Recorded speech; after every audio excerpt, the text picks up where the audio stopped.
Hello everyone, welcome to Ethics Inc. In this third session, we are going to discuss ethical issues surrounding vaccines. Vaccines have played a key role in elimination or reducing prevalence of certain diseases who have afflicted human society on a very large scale, be it smallpox, measles, or polio vaccine. Now, the development of vaccine is not an endeavor which can be completed in a short span. It requires a long duration. From the development to its successful implementation, those researchers and policymakers are likely to confront more than one ethical issues. Now, what are the major areas where these issues can be encountered? So, number one is mandates of the government.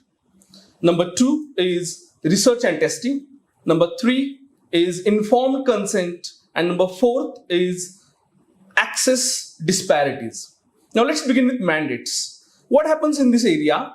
Government takes initiative and provides immunization program like we have in India, universal immunization program, where large scale population is vaccinated to make it immune to certain diseases.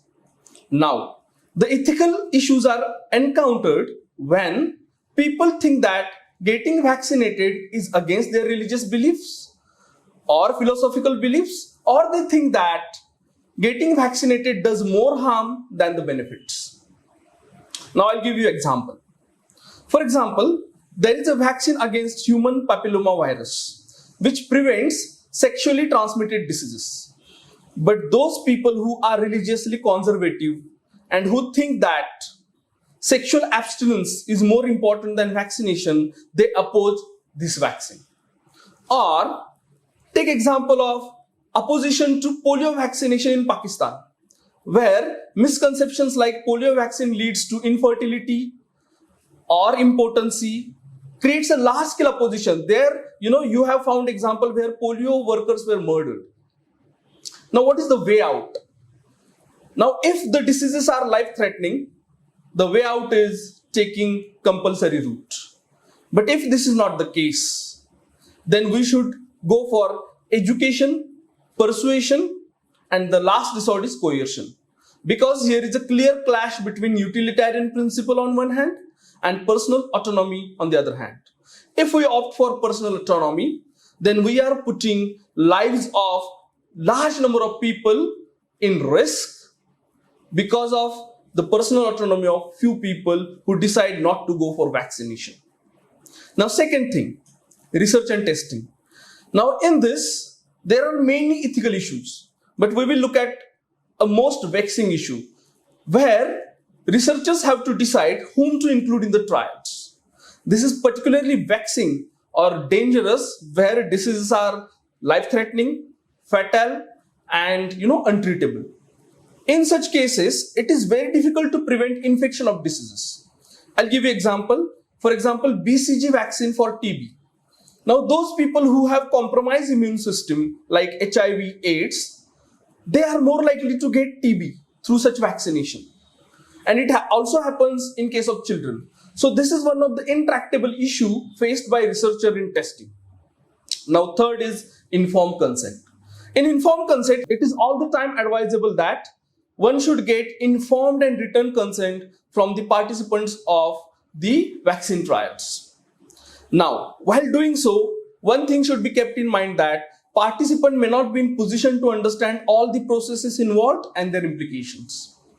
So, care must be taken to explain them the information in understandable format. For example, while explaining the concept of antibodies, one can liken it to the soldier who are fighting harmful foreign intruders. Moreover, we can take the help of charts, diagrams, or animations. Now, there are some people who oppose such informed consent.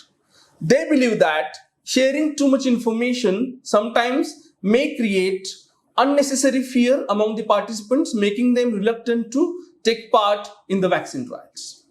But if we keep in front of us deontological perspective, we will find that it is must to share relevant information with all the participants because such trials have significant impact on their lives. Now, the fourth aspect is access disparities. This is especially encountered in poor and developing countries where resources are not enough to provide vaccines for all people. So there, if we go for a deontological perspective, we say that every life matters. So what is the way out? Provide vaccine to all. But what if resources are not enough? Then there, John Rawls's theory of justice helps us. Here John Rawls says, we should go for the people whose least well-off has not happened or who are poor. If talking medically, then we should go for those people who are most susceptible to the diseases like COVID-19. Say, for example, elders, children, or people with comorbidity conditions like blood pressure, sugar, and other complications. So these people should be provided vaccine on priority. So these different philosophical approaches help us to overcome these different ethical issues encountered around vaccine development and successful implementation of the vaccine.